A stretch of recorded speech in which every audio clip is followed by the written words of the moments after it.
Hey guys, this is God of Politics. I'm going to a brand new video, but before we get started with this video, please like this video and subscribe to the channel. Also follow me on Twitter and join the Discord. Those are both linked down in the description.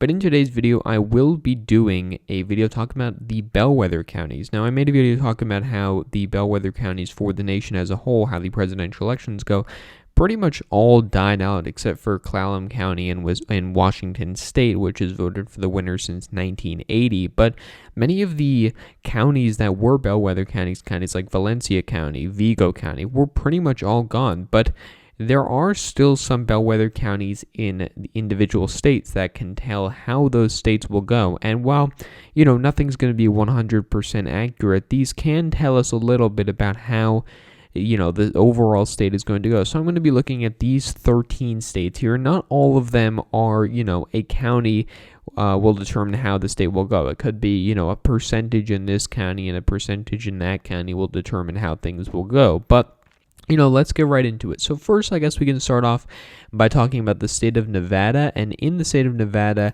the bellwether county is going to be the county of Washoe County. Now, Washoe County was won by Joe Biden by 4.5 percentage points.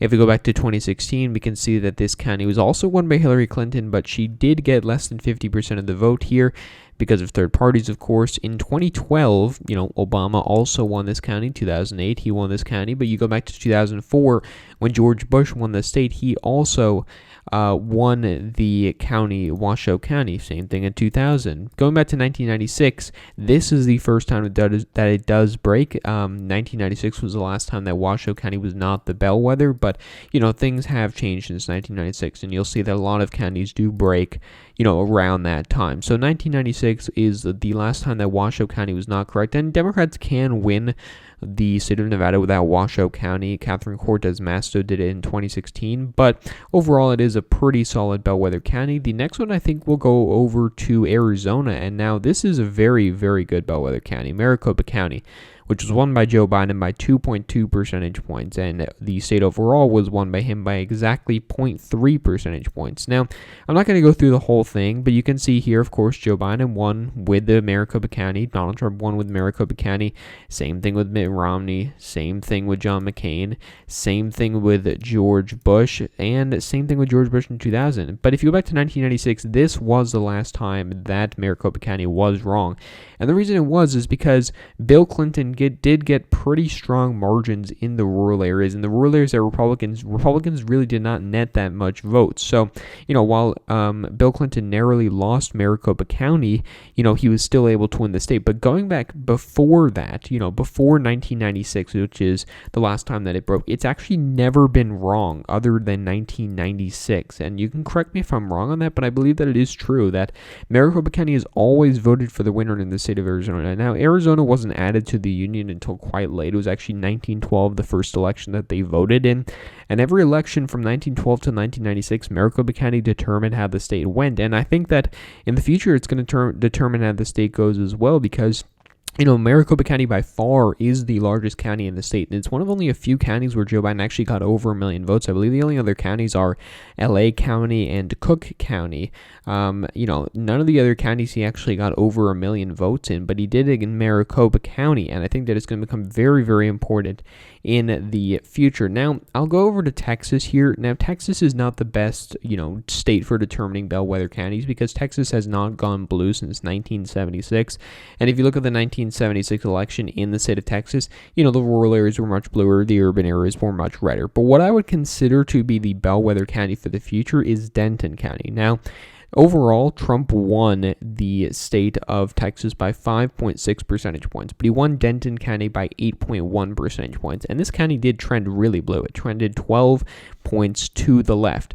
Now, I think that if, a Democrat in the future is able to win Denton County, maybe by 2 or 3 percentage points, they can win Texas as a whole, because they're going to have to get, effectively around 10-point swings in the metro area, plus, maybe slight swings or turnout drops in the rural areas. And if that happens, they can win the state of Texas. But it really does come down to Denton County. They're going to have to win Denton County if they want to win the state of Texas. So that would, I would consider that to be be the bellwether county. It's a similar thing in Florida. There really is no true bellwether counties. You could consider Monroe County to be somewhat of a bellwether county, but even John Kerry won it in 2004 and Al Gore won it in 2000. But I could consider to an extent Miami-Dade, at least in the future, to be a bellwether county. Democrats are going to really have to win this county by, at least 20 points, to be honest. I mean, Andrew Gillum and Bill Nelson only won this county by around 20 percentage points, and they barely lost, but that was due to lower rural turnout, which we could see in the future without Trump on the ticket. But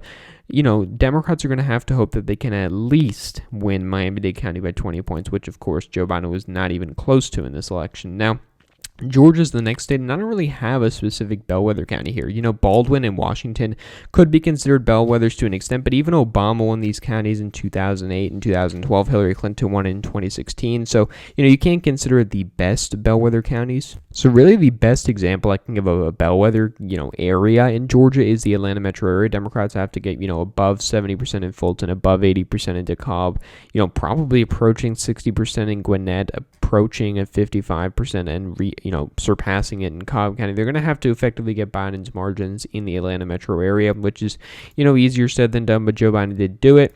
Now, North Carolina, technically the bellwether county is going to be Jackson County, which is over here. Just checking the list I have. It has not been wrong since 1996, I believe, but really, this is not a county that's going to flip. Even Roy Cooper did not win this county, and while it trended towards Joe Biden by 3.3 percentage points, this is I think it was the only county that flipped from Obama in 08 to Romney in 2012. There were a couple of counties actually flipped to Obama in 2012, but this was the only county that flipped to Romney in 2012, and, I don't necessarily think it's going to be the best bellwether in the future. I think a county like Mecklenburg County, if Democrats can get above 68, 69%, they could win the state of North Carolina, but, that's going to be quite difficult to do.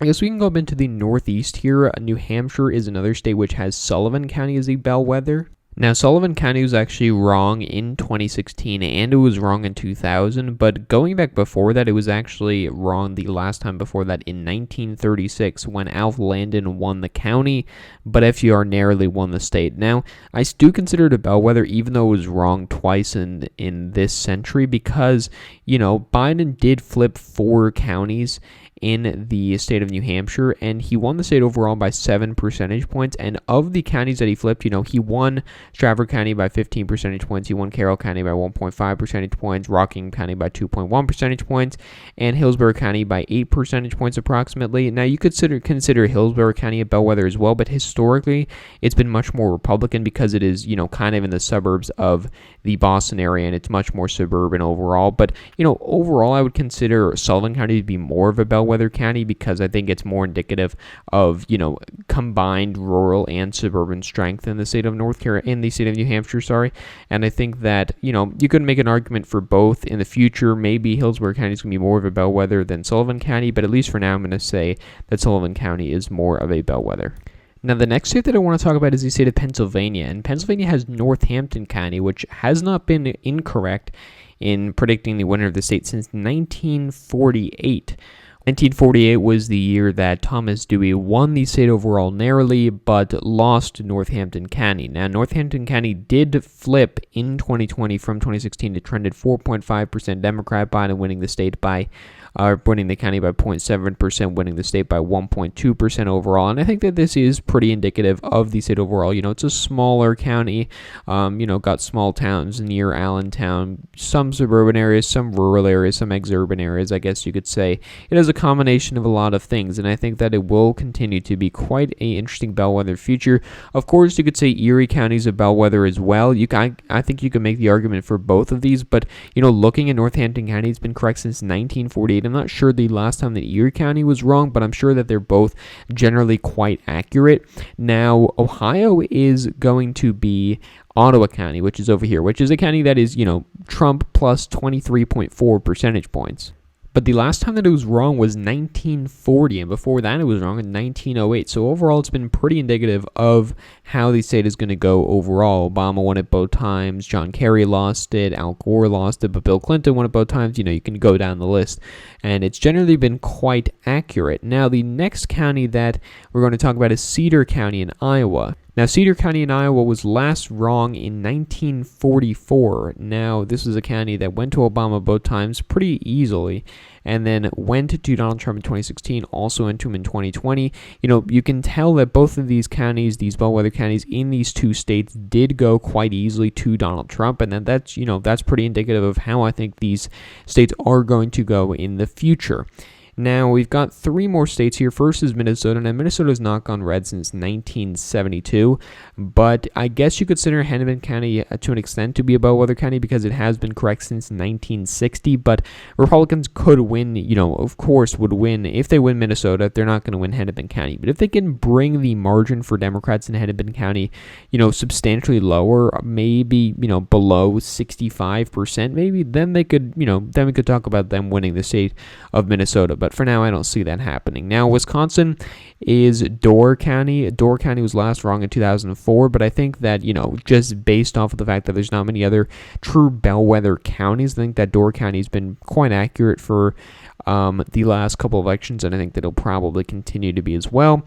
And then the final state we have here is Saginaw, or Michigan, with Saginaw County, which went to Joe Biden by 0.3 percentage points. Now, Saginaw County has not been wrong since 1988, and before that it was wrong in 1968. So it's generally been quite an accurate county as well. It's got, small town areas, which overall, it's much redder than it used to be.